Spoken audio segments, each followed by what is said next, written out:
This is കവളമടൽ. Simple ആയിട്ട് പറഞ്ഞാൽ തെങ്ങിന്റെ ഓലയുടെ ബേസ് ആണ്. കവളമടല് വെട്ടി അടിക്കണമെന്ന് പറയുന്നത് കേട്ടിട്ടില്ലേ? അതാണ് ഇത്. പിന്നെ ഒരു കാലത്ത് പുള്ളിക്ക് സ്ഥിരം ക്രിക്കറ്റ് സ്റ്റമ്പിന്റെ ജോലി ഉണ്ടായിരുന്നു. ഇതിങ്ങനെ ലോങ് ആയിട്ട് കട്ട് ചെയ്ത് അടുപ്പിൽ വെച്ചാൽ ഉഷാറായിട്ട് കത്തും. ദിസ് ഈസ് കൊതുമ്പ്. ഇതിനകത്തു നിന്നാണ് തെങ്ങിന്റെ പൂക്കുല അൺബോക്സ് ചെയ്യുന്നത്. This is ക്ലാഞ്ഞിൽ.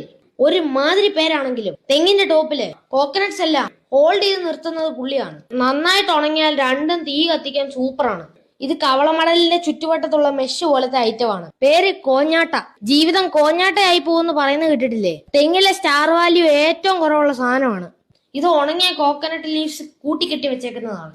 ചൂട്ടുകെട്ട് എന്നൊക്കെയാണ് പഴയ ജനറേഷൻ പറഞ്ഞുകൊണ്ടിരുന്നത്. രണ്ടും തീ കത്തിക്കാൻ ബെസ്റ്റ് ആണ്. ഇതറിയാമല്ലോ. തൊണ്ട്, ഇതിന്റെ അകത്ത് ചകിരി, പിന്നെ ചിരട്ട. 3 തേങ്ങയുടെ കവറുകളാണ്. തീ പിടിപ്പിക്കാൻ ചകിരി ബെസ്റ്റ് ആണ്. തൊണ്ടും ചിരട്ടയും ലോങ് ടൈം നിന്ന് കത്തുകയും ചെയ്യും. ഇതാരും മൈൻഡ് ചെയ്യാതെ കുറെ നാളായിട്ട് പറമ്പിൽ കിടന്ന ഒരു വുഡാണ്. ഇത് ഞങ്ങളിങ് എടുത്തു. ഇത് കുറച്ച് ആഞ്ഞിലി വുഡ് പീസസ് ആണ്. ഇതൊക്കെ കത്തിക്കാൻ വീടിനകത്ത് അടുപ്പില്ലെങ്കില് പുറത്ത് 3 സ്റ്റോൺസ് ഇങ്ങനെ വെച്ചാൽ സെറ്റ് ആണ്. ആദ്യം തീ പിടിപ്പിക്കാൻ ബുദ്ധിമുട്ടാണെങ്കിൽ ഇത്തിരി കെറസിൻ, അതായത് റേഷൻ മണ്ണെണ്ണ ട്രൈ ചെയ്യാം. ഗ്യാസ് ഇല്ലെങ്കിൽ നമുക്ക് വല്ലതും തിന്നണ്ടേ? അതിനായിട്ട് രാവിലെ നമുക്ക് തെങ്ങിൻ ചോട്ടിലേക്ക് പോകാം. ഓലമടല് വല്ലതും വീണോ എന്ന് നോക്കാം. കൊതുമ്പോ ക്ലാഞ്ഞിലോ വല്ലതും കൊഴിയാൻ നിൽപ്പുണ്ടോ എന്ന് നോക്കാം. തേങ്ങയിടാൻ സമയമായോ എന്ന് അന്വേഷിക്കാം. അവിടെ ഒരു ലോക്കൽ യുദ്ധം ഉണ്ടാവാതിരിക്കാൻ ഓർക്കുക, സ്വന്തം പറമ്പിൽ നിന്ന് ഇതൊക്കെ എടുക്കാവുള്ളൂ.